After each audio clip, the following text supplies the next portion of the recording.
Le Seigneur soit avec vous. Et avec votre esprit. Évangile de Jésus-Christ selon saint Matthieu. Gloire à toi, Seigneur. En ce temps-là, laissant les foules, Jésus vint à la maison. Ses disciples s'approchèrent et lui dirent « Explique-nous clairement la parabole de l'ivraie dans le champ. » Il leur répondit « Celui qui sème le bon grain, c'est le Fils de l'homme. Le champ, c'est le monde. Le bon grain, ce sont les fils du royaume. L'ivraie, ce sont les fils du mauvais. L'ennemi qui l'a semé, c'est le diable. La moisson, c'est la fin du monde. Les moissonneurs, ce sont les anges. De même que l'on enlève l'ivraie pour la jeter au feu, ainsi en sera-t-il à la fin du monde.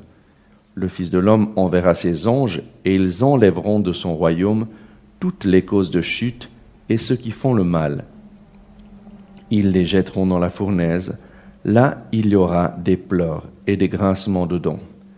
Alors les justes resplendiront comme le soleil dans le royaume de leur Père. Celui qui a des oreilles, qu'il entende. Acclamons la parole de Dieu. Louange à toi, Seigneur Jésus. Pourquoi Dieu permet-il le mal? Pourquoi est-ce qu'il n'élimine pas les méchants de cette terre? Il y a beaucoup de gens qui disent, mais si Dieu existait, il n'y aurait pas de guerre. Si Dieu existait, il n'y aurait pas de malheur dans ce monde. Si Dieu existait, il n'y aurait pas de souffrance dans ce monde. Si Dieu existait, il n'y aurait pas de mal. La bonne nouvelle, c'est que Jésus nous répond à cette question aujourd'hui à travers la parole de l'ivraie dans le champ. Aujourd'hui, nous avons lu seulement l'explication de cette parabole. Et Jésus, quand il raconte cette parabole, il raconte un homme sème du bon grain dans un champ, et puis il y a un ennemi qui vient et qui sème de l'ivraie. Et lorsque les serviteurs de cet homme se rendent compte que l'ivraie est en train de grandir avec le bon grain, ils demandent au maître, regarde, il y a cet ivraie, il faut qu'on l'enlève, qu'on l'arrache. Et le maître dit, non, ne l'arrachez pas, laissez-la grandir, laissez-les pousser ensemble jusqu'à la moisson, et à la moisson, on va les séparer. Et Jésus explique cette parabole aujourd'hui, et il dit, le champ, c'est le monde. Et donc, c'est vrai, dans le monde, il y a du bien et du mal.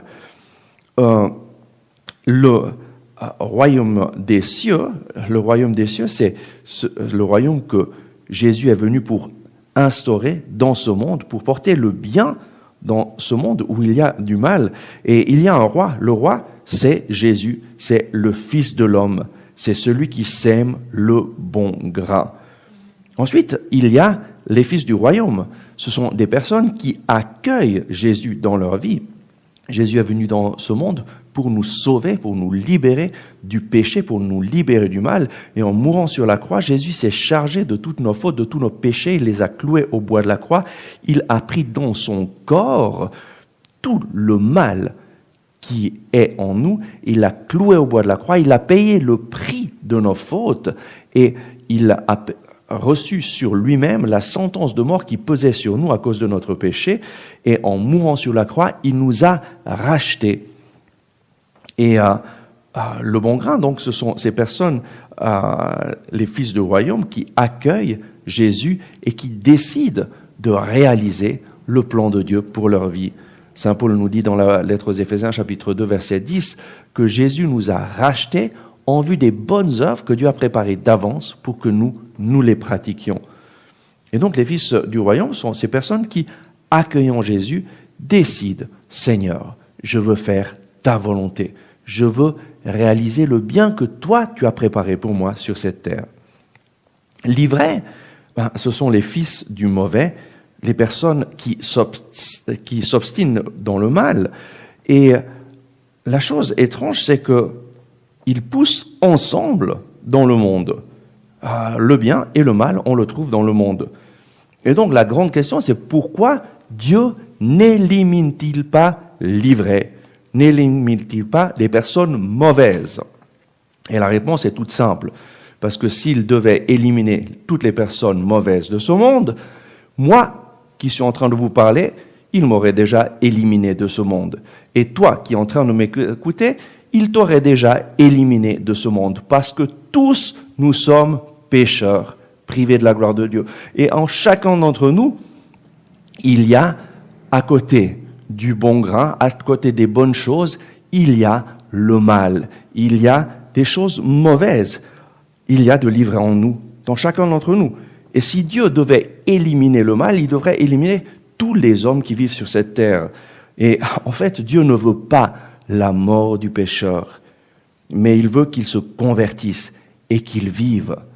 Et saint Paul le dit dans la première lettre à Timothée au chapitre 2, verset 4, Dieu veut que tous les hommes, toutes les personnes qui vivent sur cette terre soient sauvées et arrivent à la connaissance de la vérité, arrivent à la connaissance de Jésus, arrivent à accueillir Jésus dans leur vie, parce que c'est Jésus qui vient dans notre vie pour transformer l'ivraie qui est en nous en bon grain. Dieu t'aime, il t'aime personnellement, il t'aime à la folie, il veut le meilleur pour toi.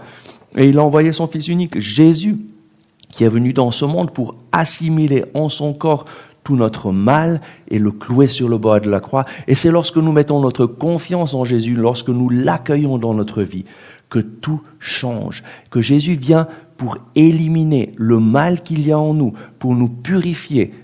Et cela, il le fait à travers une décision que nous prenons, la décision de mettre notre confiance en Jésus. Jésus a déjà tout fait pour nous il y a 2000 ans, mais pour que ce que Jésus a fait il y a 2000 ans, en mourant sur la croix, devienne efficace dans ma vie, j'ai besoin de la foi, de croire que c'est Jésus qui est mort pour moi sur la croix, de croire que ce que Jésus a fait en mourant sur la croix, c'est pour moi, et j'ai besoin de l'accueillir dans ma vie. Donc, pourquoi Dieu est-ce qu'il n'élimine pas les méchants? Pourquoi est-ce qu'il n'empêche pas les personnes de faire le mal? C'est tout simple. Parce que si Dieu devait intervenir chaque fois que nous faisions le mal, chaque fois qu'une personne fait le mal, il devrait intervenir aussi dans ta vie. Et imagine-toi si, par exemple, Dieu nous empêchait de faire le mal et nous envoyait une belle gifle chaque fois que nous allons faire du mal.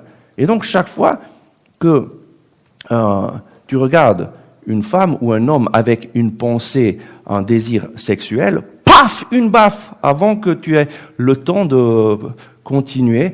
Chaque fois que tu es en train de parler mal de quelqu'un, paf, une autre baffe.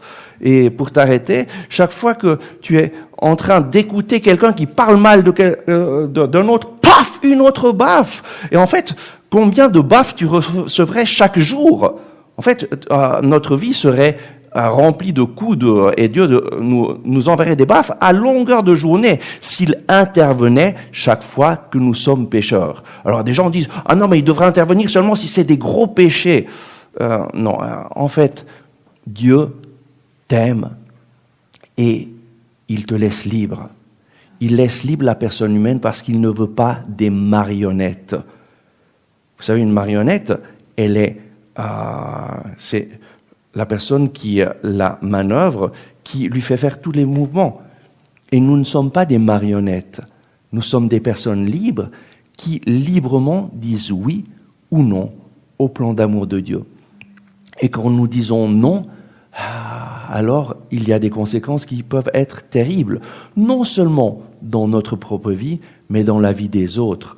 Le mal existe dans le monde parce qu'il y a des personnes qui décident de dire non au Seigneur et qui se laissent inspirer par le mauvais et font du mal.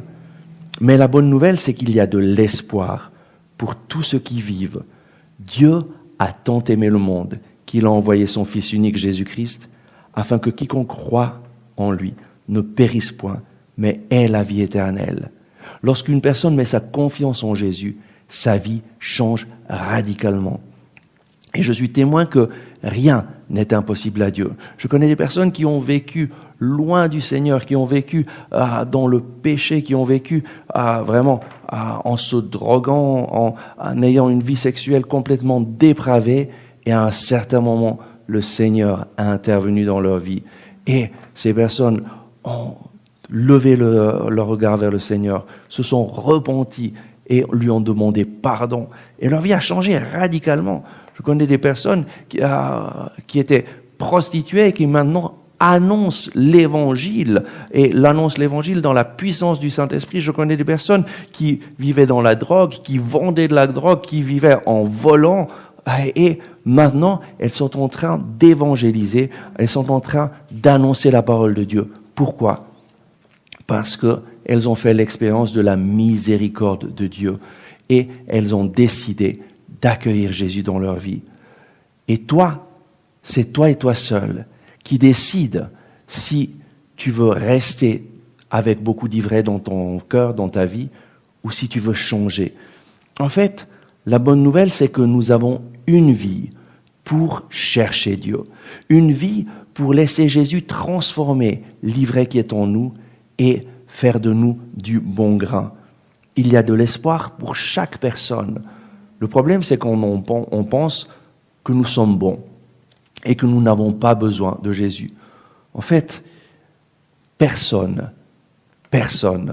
ne peut mériter le ciel.